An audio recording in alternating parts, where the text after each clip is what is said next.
What's up guys, welcome back to the channel, and in this video we're going to be talking about investing, or we're going to be comparing long-term investing versus short-term investing, looking at the pros and cons of both long-term and short-term investing. And the first thing that we need to talk about is what is short-term investing and what is long-term investing. Now, just before we do that, we'll be kicking this video off with a $100 giveaway. One lucky winner each week of $25, and all you have to do for a chance to win is to comment below, as we'll be selecting a random comment for a winner, and then hop on over to my website and subscribe with your email address, as that's how we will be announcing the winners every single week. Also, if you're new to the channel, my name is Ian, and on this channel I talk about ways to make money, I talk about ways to save money, I talk about ways to invest your money, I talk about banking apps and credit cards and everything to do with personal finance. So if you like these videos and you like these types of topics, be sure to give this video a thumbs up. I'll really appreciate it. It helps the channel out a ton. It's also 100% free to give this video a thumbs up. And also subscribe to the channel with all the notifications on, and that way you'll never miss the updates of when I post new videos, which is every single day on this channel. Now, some people say that long-term investing is investing for retirement, and short-term investing is probably day trading or investing in meme stocks. But if we check the definition, or what the IRS actually classifies as long-term or short-term investing, they're saying that long-term investing, or a long-term investment, is any asset held for a period of 1 year and 1 day or over. This is important because if you buy a stock now and you sell it in 6 months, then the IRS is going to classify that as a short-term investment, versus if you purchase a stock or some other investment and you sell it in a year and 10 days, then they'll be looking at that as a long-term investment. So that is the difference based on what the IRS says. Now, this is also very important, and it's also easy to remember. So you can just remember that if you hold it for over 1 year, then it is a long-term investment. If you hold it for less than 1 year, then it is a short-term investment. And on the topic of the IRS, let's first talk about the differences in taxes, or the pros and cons of taxes when it comes on to long-term versus short-term investing. So the first tax implication is capital gains taxes, and this is a tax that you will pay on any returns or any profit that you make on any investments. So if you bought some stocks or you bought some gold and the price or the value of that asset went up, then you'll be paying taxes, or you'll be paying a capital gains tax on the returns that you got from that investment. So let's look at the short-term investment first. Let's say that you invest $1,000 into Apple's stock, and the stock price goes up and your investment of $1,000 turns into $1,500, and you decided to sell it in 6 months of purchasing that stock, and that means that you have made $500 or a $500 return on your investment. Now, because this is a short-term investment, less than a year, you'll be taxed as ordinary income.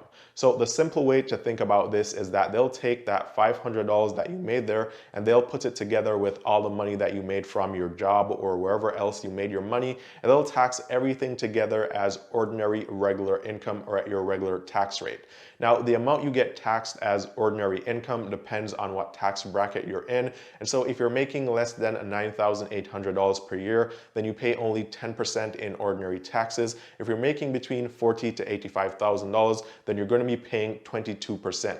So that is a huge difference or increase. And if you're making over $500,000 or more, then you're going to be paying 37% in ordinary taxes. So depending on what income bracket you're in and the tax bracket, that will determine how much money this ordinary tax will be on the returns on your short-term investment. Now, if you compare this with long-term capital gains taxes, you'll probably be paying a lot less in taxes on the returns from your investments. So for example, if you currently make $40,000 or less per year, then your long-term capital gains tax rate is 0%, meaning that you won't be paying anything on those returns on your investment, which is really good. However, most of you guys are overachievers, and so I know that if you're not already making more than $40,000 per year, then you're definitely working on it. And so if you're making between $40,000 per year, and I'm saying 40 to 440, then you'll be paying 15% in long-term capital gains taxes, and this easily beats the 37% that you'll be paying in short-term or in ordinary income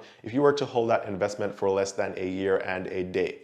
So this is a significant difference in the amount of taxes that you pay on the returns. If you're just making $500 in returns, then it's not really a big deal. But if you have a lot of money invested and you're making thousands or hundreds of thousands of dollars in profit, then that is when the long-term capital gains tax rate would be very helpful. Now, if you're making over $440,000 per year, then that is the max, and anything over, you'll be taxed at 20%. So if you look at your tax rate right now and what you'll be taxed as ordinary income compared to what you'll be taxed on a long-term investment, I think the long-term capital gains tax rate works out really well, and that is why I continue to invest in ETFs or index funds for the long term instead of playing with short-term investments.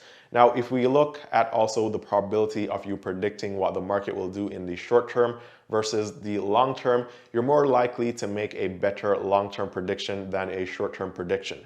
So many people try to time the market and they try to figure out what stock is going to double or triple in value because they want to make a lot of money overnight. And this is a very popular way of investing right now. However, there was a report that only about 4% of day traders make money and the other 96% are all losing. In fact, here's the report right here if you guys don't believe me. And if you're a day trader and you're doing short-term investments and you're making a lot of money, then consider yourself lucky and really good at what you do because you're in that 4% of people and the other 96% of people aren't having the same success that you're having. Now, if you compare this with, let's say, a long-term investment, you can see that over a certain period of time, you'll see a pattern in the markets. And for example, with the S&P 500, over the past 50 years, it has average returns of 8 to 12% every single year. And this is when there are years when the returns are even less than 8%.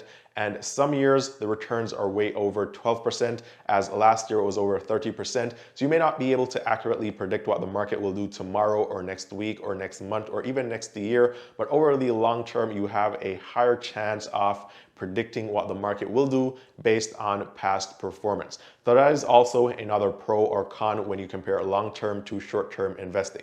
Now, if you had sold your investments in 2020 when the stock market took a massive dip, then you would have lost a lot of money, but the market has recovered. And so this is why I ignore all the short-term movements in the stock market and I focus mainly on the long-term movement of the markets. So in my opinion, I think long-term investing is better than short-term investing in terms of all the pros and cons of each. And you guys can comment below and let me know what you think about this as well. Which do you think is better? Do you think long-term is better or do you think short-term investing is better? And also to add to this, one more pro of long-term investing, which would be a con to short-term investing, is the fact that with long-term investing, you can start with a smaller amount. You can start with just, let's say, $100. You can do dollar cost averaging where you can invest smaller amounts every single week or every single month and then build your portfolio up to 6 figures in just a few months to a few years, as opposed to short-term investing where you're just scrambling to get a lot of cash to invest it in one particular stock and then hope that that stock pays off in a week or a month or in the short term. So with dollar cost averaging, this is probably going to be your best bet, and this is going to be a pro that you'll definitely want to take advantage of. So again, comment below and let me know what you think about this. Which do you think is best? Do you think that short-term investing is better because of the potential returns that you could get in the short term very quickly? Or do you think that long-term investing is best because of the tax advantages and also the ability to do dollar cost averaging, and also because you can better predict what the market is going to do over the long term as opposed to the short term? So comment below and let me know your thoughts. Now, if you guys are looking for a very good investment app or platform, I'm leaving a link below to M1 Finance and also Webull. And with M1 Finance, you guys can get $50 for free when you sign up and deposit just $100 in your investment account. And this is a limited time offer, so be sure to take advantage of this offer as soon as possible. And also Webull, limited time offer as well. Open a brokerage account and deposit just $5. You can get 2 free stocks valued at up to $2,300. So be sure to take advantage of those offers and any other offers that you see below in the description. So with all that said, thanks for watching. Be sure to give this video a thumbs up if you like the content, and also subscribe to the channel with all the notifications on so you never miss the updates of when I post new videos, which is every single day.